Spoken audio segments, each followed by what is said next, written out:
Direction la Guinée-Conakry où le gouvernement a décidé d'interdire la coupe et l'exportation de bois dans le pays. Ces mesures sont censées participer à la préservation des écosystèmes. Sayon Kourouma.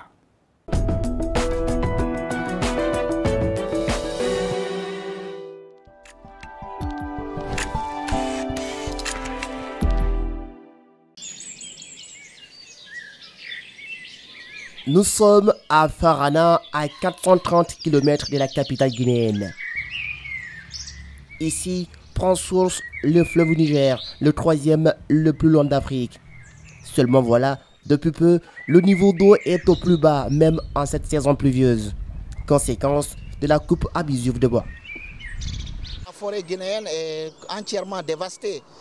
Tenez, nous sommes passés de 14 millions d'hectares de terres de forêt en 1960. Aujourd'hui, on est à 700 000 hectares. Donc, voyez toute cette perte que nous avons subie en l'espace d'un demi-siècle, c'est-à-dire à peu près 13 millions d'hectares.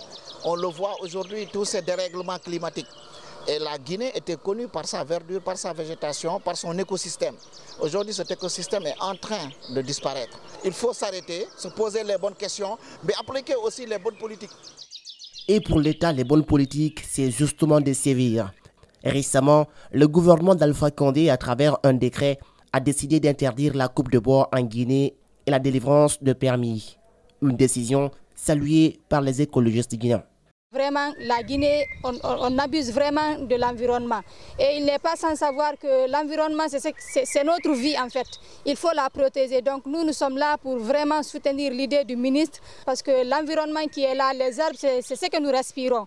Les arbres absorbent le CO2 que nous dégageons et nous donnent de l'oxygène que nous respirons. Imaginez quand on coupe les arbres sans reboiser. On ne fait que déboiser. Pourtant, ça favorise la sécheresse. Ça va rendre la vie difficile dans des années. Actuellement, quand on décide d'arrêter, nous allons souffrir pour un temps, mais c'est pour notre intérêt en fait. Et sur le terrain, la souffrance est déjà là. Aujourd'hui, le bois qui se vend à prix d'or est inaccessible pour un bon nombre de Guinéens, notamment chez les petits exploitants. Consommation locale, tout Madrid, 1 million. 1 million, il y a double 1 million. Donc il est parce qu'il y a 1 million. Il faut 10 à 15 millions. Est-ce que vous avez une consommation locale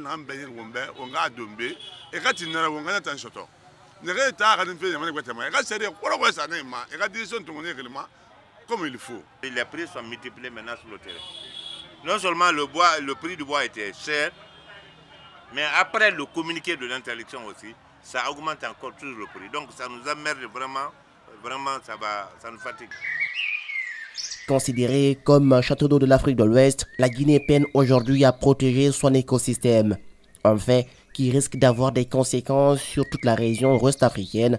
Car il faut le rappeler aujourd'hui, le fleuve Niger qui prend sa source à Farana alimente plusieurs pays de la sous-région, dont ceux du Sahel, à l'image du Burkina Faso, du Mali ou encore du Niger. Voilà, c'est la fin de ce journal des correspondants. Merci à tous ceux qui ont contribué au tournage, au montage et à sa réalisation. En leur nom à tous, je vous dis merci de nous avoir suivis. Excellent week-end sur Télé Sud. À la semaine prochaine.